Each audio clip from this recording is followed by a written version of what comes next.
My name is David Thornell, and this is my PowerPoint presentation on what we know about Flavius Josephus. In this presentation, we will look at different aspects of his life. We will look at his lineage, his family, where he comes from, his endeavors, different things that he went through in his life, and his literature, why he wrote it, and why it is still important today. Flavius Josephus was born in AD 37 to 38. This was in the first year of Caligula's reign. His father's name was Matthias, who was in good standings in Judea. Josephus was born into a royal bloodline of the Hasmonean high priest on his mother's side. He had one brother named after his father, Matthias.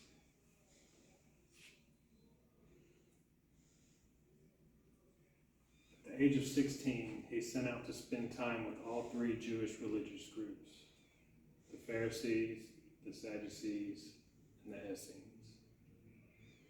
He lived with the leader of one of the Essene groups named Bannus. Now, Bannus was a follower of John the Baptist. He lived with this man in the wilderness and wore nothing but what grew on the trees. He bathed himself 3 times a day with cold water to keep his chastity. He lived with this man for 3 years. After he lived with Bannus for 3 years, he decided to follow the rules of the Pharisees. At the age of 26, Josephus went on a voyage to Rome. 3 of his priestly friends were arrested in Judea and were brought to Rome to stand trial. When he found out that his friends were being arrested and brought to Rome, he got on a ship and set out for Rome.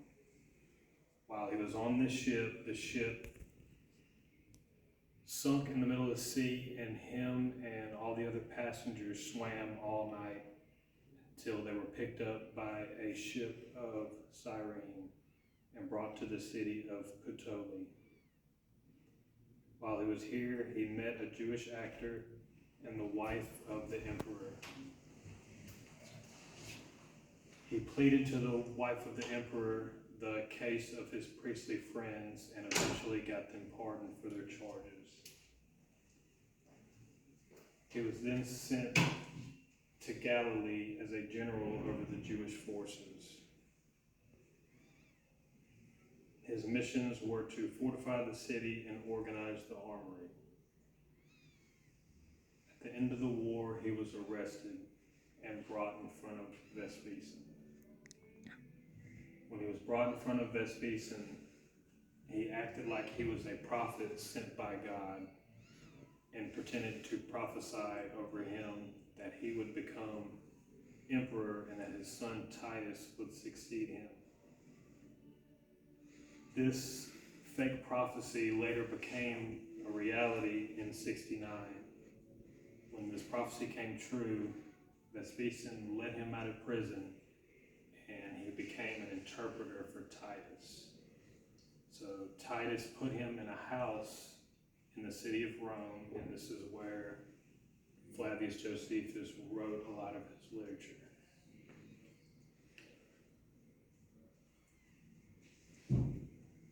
So Josephus was asked by Vespasian to write about the Jewish wars that took place, and this writing was entitled Jewish War. It was published in 75. Later, Josephus wrote the Jewish Antiquities, which was based on biblical stories in his interpretation of different books in the Bible. This piece of literature was published in 93. Towards the end of his life, he wrote an autobiography called The Life of Flavius Josephus. He wrote this autobiography to defend himself against charges that were brought against him for his conduct during the war.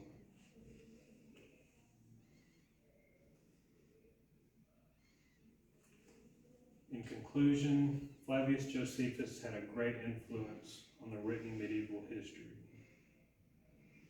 Most historians after Josephus followed his writing styles and his writings are still studied today by scholars.